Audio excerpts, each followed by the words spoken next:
In this video I will show you how to build a desktop version of the Fischer-Tropsch synthesis and carry out the experiment.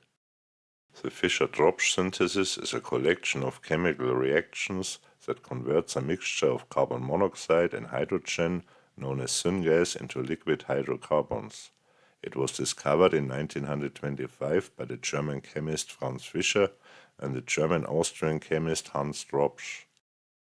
The whole project began with a custom design and construction of a temperature controller for the mini quartz tube furnace. Here you can see most of the components of the quartz tube furnace.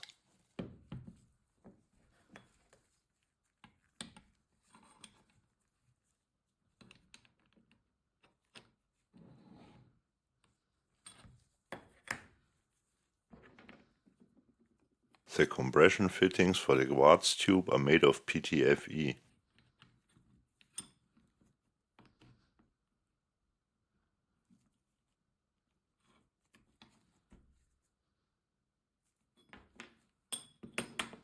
The heating element is made of nichrome wire with a diameter of 1 mm. The ceramic tube is used for insulation. The screw terminal housings are also made of ceramic as they must be heat resistant. The quartz tube has an outer diameter of 12 mm and an inner diameter of 8 mm.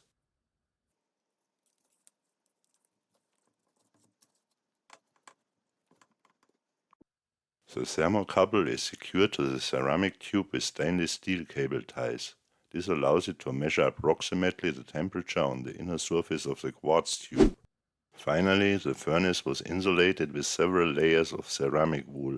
To make it easier to read the temperature on the OLED display and operate the rotary encoder, I 3D printed a bracket for the PCB.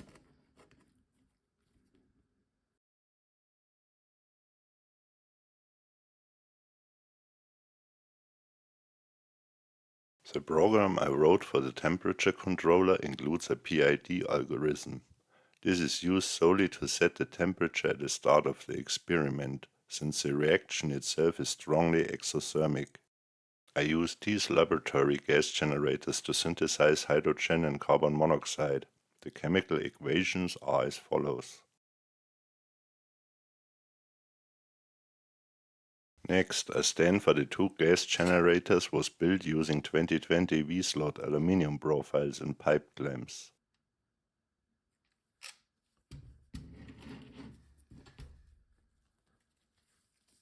For the mounting blade, I repurposed another polypropylene kitchen cutting board, this time a yellow one measuring 600 by 400 by 20 mm. Since I'm German, I over-engineered the stand for the cold trap a bit. On the right hand side you can see the borosilicate glass tube, which has been drawn out into a nozzle and fitted with copper wool to serve as a flashback arrestor. It is used to burn off excess gases, since carbon monoxide is highly toxic and, like hydrogen, forms explosive mixtures with oxygen. I also printed a mounting ring for the vacuum flask, which later will be used for the ice salt bath. In the next building step, everything was mounted onto the base plate.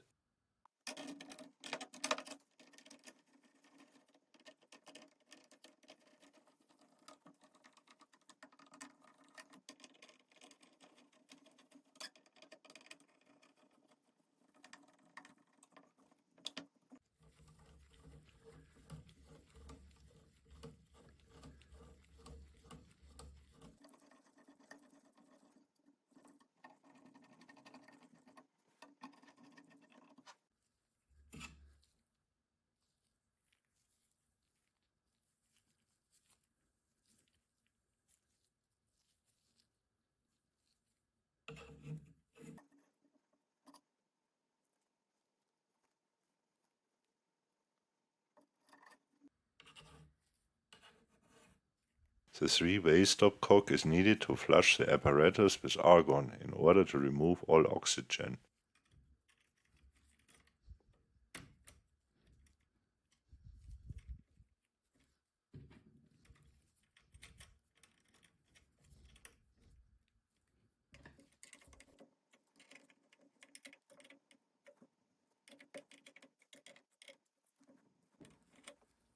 The dropping funnels are equipped with Bunsen valves. The Bunsen valve is essentially a one-way valve used to stop suckback problems.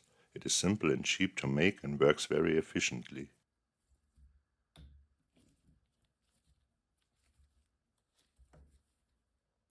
Next, I connected everything accordingly using silicone tubing.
And this is what the finished Fischer-Tropsch apparatus looks like.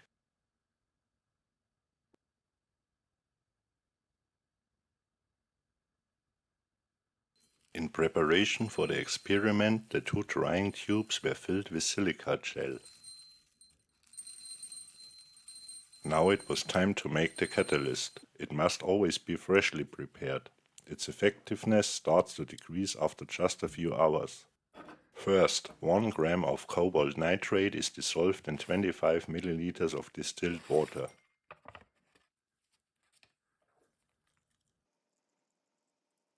In the next step, about 2 teaspoons of silica gel with a mesh size of 140 to 70 are placed in a petri dish. This silica gel particles have a very large surface area and is typically used for columnar flash chromatography. Using a pipette, the cobalt nitrate solution is dripped onto the silica gel until it cannot longer absorb any more liquid.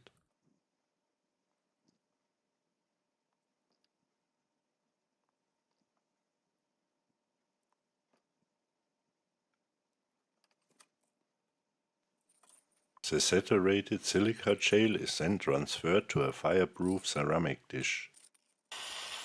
The material is then calcined using a burner. The following reaction takes place during this process. Since nitrogen oxides are produced and cobalt-2,3 oxide is carcinogenic, it is essential to work under a fume hood or outdoors. After a few minutes, we are left with silica gel whose vast surface area is now covered with cobalt-2,3 oxide.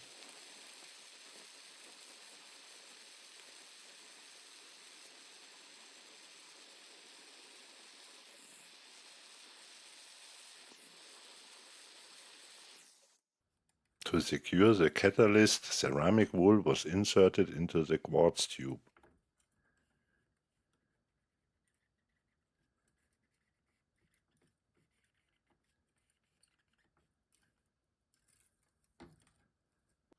The catalyst was transferred into the quartz tube using a piece of silicone tube and a funnel.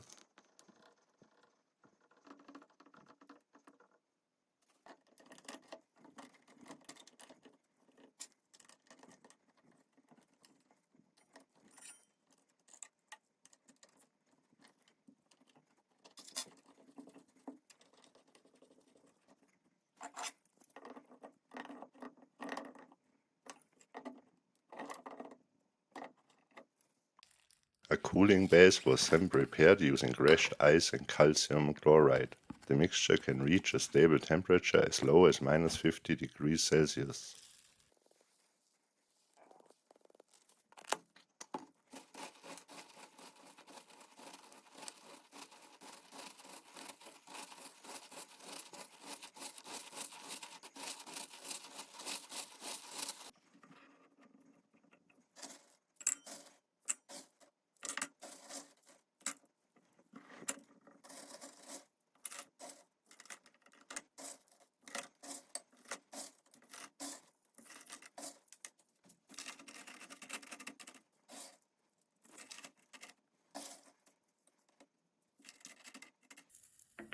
Now it was time to set up the gas generators. Don't worry if you have lost track. I will show you a diagram of the experiment in a minute, which should explain the entire setup.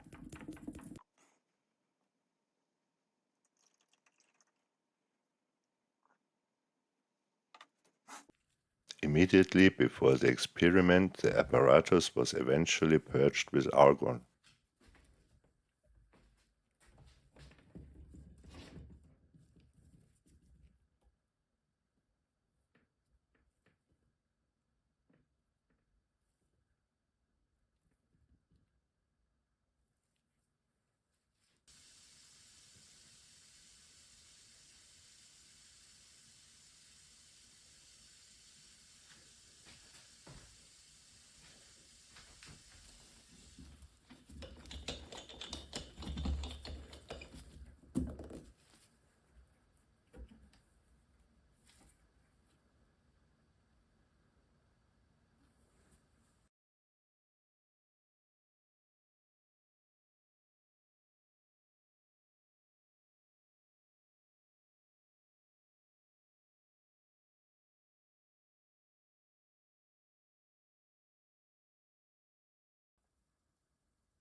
A few minutes after the experiment had started, the temperature in the quartz tube furnace rose sharply and eventually reached nearly 1000 degrees Celsius. Notice how the pale blue flame slowly turns into a yellow sooty flame. That was also the moment when I knew it was working.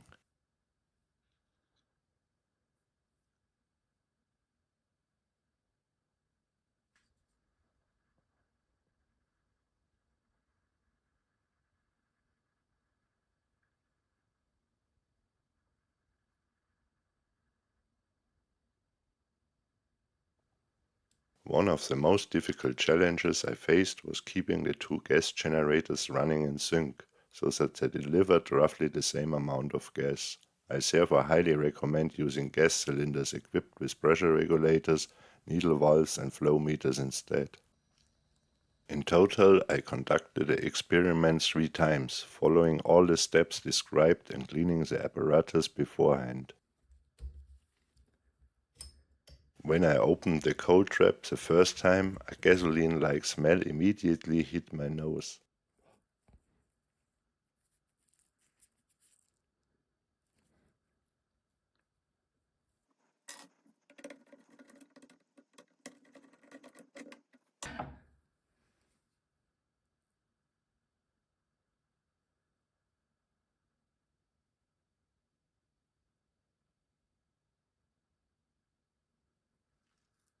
The entire yield was then transferred to a test tube when it turned out that two clearly separated phases had formed. The bottom layer consists mostly of water, one of the most reliable indicators of the reaction, even after volatile components have been evaporated. And now what we have all been waiting for is the top layer, which had a total volume of 2 milliliters flammable.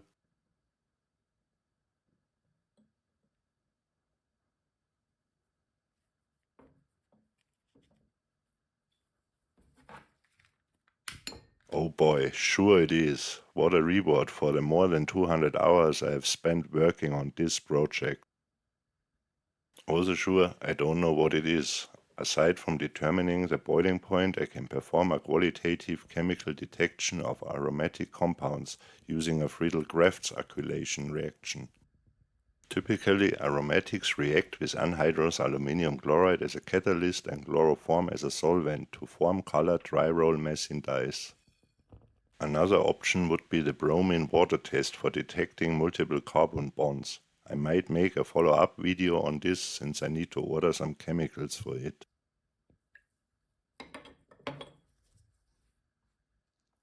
Thanks for watching. Stay you, stay true.